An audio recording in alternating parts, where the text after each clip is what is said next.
আসসালামু আলাইকুম। ছানা বা গুঁড়া দুধ ছাড়াই আজকে তৈরি করে দেখাবো রসমালাই। শুধুমাত্র পাউরুটি দিয়ে 10 মিনিট সময় ঝটপট এই রসমালাইটা তৈরি করে নিতে পারেন। ঈদের দিন কম বেশি আমরা সবাই ব্যস্ত থাকি, তো ঈদের আগের দিন এই পাউরুটি দিয়ে রসমালাই অথবা ডেজার্টটা তৈরি করে নরমাল ফ্রিজে রেখে দিতে পারেন। আর ঠান্ডা ঠান্ডা এই রসমালাই বা ডেজার্টটা কিন্তু আরও বেশি ভালো লাগে। তো প্রথমে আমি চুলায় একটি প্যান বসিয়ে তার মধ্যে 1 টেবিল চামচ পরিমাণ ঘি নিয়ে নিচ্ছি। তার মধ্যে দিয়ে দিচ্ছি 1/4 কাপ সুজি। এখন এই সুজিটাকে ঘিয়ের মধ্যে আমরা ভেজে নেব। চুলার হিট একেবারে লো আঁচে রেখে এটাকে আমরা 4 থেকে 5 মিনিট ভেজে নেব। তারপরে এর মধ্যে আমি দিয়ে দেব 1/2 লিটারের মতো গরুর লিকুইড দুধ। আর দুধটা দেওয়ার সাথে সাথে কিন্তু ভালোভাবে নেড়ে নিতে হবে, তা না হলে কিন্তু সুজিটা দলা পেকে যাবে। এখন এখানে আমি দিয়ে দেব 1/3 কাপ চিনি। চিনিটা আপনাদের টেস্ট অনুযায়ী ব্যবহার করবেন। তারপরে এখানে আমি দিয়ে দেব 1 চিমটির মতো এলাচ গুঁড়ো আর দিয়ে দেব 1 চিমটির মতো লবণ।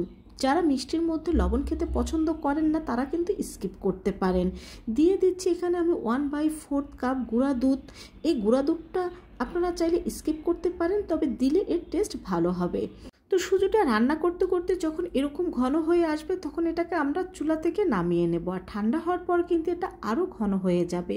তো আরেকটা প্যানের মধ্যে এখানে আমি 1 লিটার দুধ নিয়ে নিচ্ছি। তার মধ্যে দিয়ে দিচ্ছি 1/4 কাপ চিনি, দিয়ে দিচ্ছি এখানে আমি 1/3 কাপ গুঁড়া দুধ। এখন এই লিকুইড দুধের সাথে চিনির দুধটাকে ভালোভাবে আমি মিশিয়ে নিচ্ছি। তারপরে জালটাকে এখানে আমি জ্বালিয়ে এখানে একটা মালাই তৈরি করে নেব। আর গুঁড়া দুধটা দেওয়ার কারণে কিন্তু এই দুধটা খুব তাড়াতাড়ি ঘন হয়ে যাবে। তো দুধটা জাল করতে করতে যখন 2 ভাগ কমে যাবে তখনই কিন্তু একটা পারফেক্ট মালাই হবে। তো আমাদের মালাইটা কিন্তু তৈরি হয়ে গিয়েছে। এখন এটাকে চুলা থেকে নামিয়ে ঠান্ডা করে নেব। এদিকে এখানে আমি কিছু পাউরুটি নিয়ে নিয়েছি।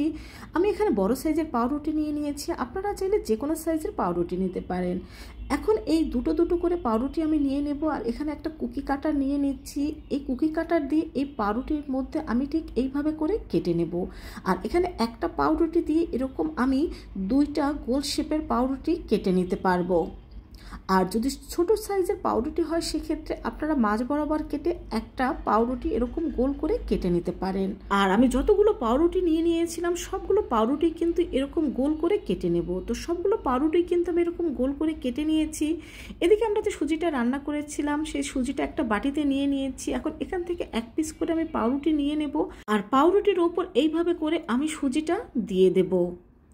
তো সুজিটা ভালোভাবে পাউরুটির উপর দিয়ে দেওয়ার পর এখানে এর উপরে আমি আর একটা পাউরুটি দিয়ে দেব। তো আর একটা পাউরুটি আমি দিয়ে দিয়েছি।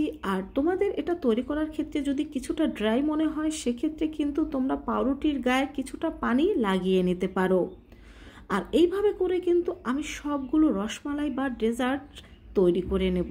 তো এখানে আরও একটা পাউরুটির উপর কিন্তু আমি সুজিটা দিয়ে দিয়েছি। এখন এখানে আরেকটা পাউরুটি এইভাবে করে দিয়ে দেব। আর এইভাবে করেই কিন্তু আমি সবগুলো পাউরুটির রসমালাই তৈরি করে নিয়েছি। এখন একটা সার্ভিং ট্রের মধ্যে এই পাউরুটিগুলো আমি নিয়ে নিচ্ছি। তো পাউরুটিগুলো নেওয়া হয়ে গেলে এর মধ্যে আমরা যে মালাইটা তৈরি করে রেখেছিলাম সেই মালাইটা দিয়ে দেব। মালাইটা দিয়ে দেওয়ার পর এখন এখানে আমি কিছু বাদাম কুচি দিয়ে দেব। তো বন্ধুরা, এই ঈদে তোমরাও কিন্তু পাউরুটি দিয়ে ভিন্ন ধরনের এই ডেজার্ট বা রসমালাইটা তৈরি করে নিতে পারো। এই রসমালাইটা এতটাই টেস্টি যে ছানা বা গুঁড়া দুধের রসমালাইয়ের টেস্টকেও হার মানাবে। আর এটা এতটাই নরম তুলতুলে সফট ছিল যে মুখে দিলেই একেবারে মিলিয়ে যাচ্ছিল। তোমরা চাইলে কিন্তু ঈদের আগের দিন এটাকে তৈরি করে ফ্রিজে রেখে দিতে পারো। তো ভালো লাগলে বাসায় অবশ্যই ট্রাই করবে আর বন্ধুদের সাথে শেয়ার করতে ভুলবে না। আল্লাহ হাফেজ।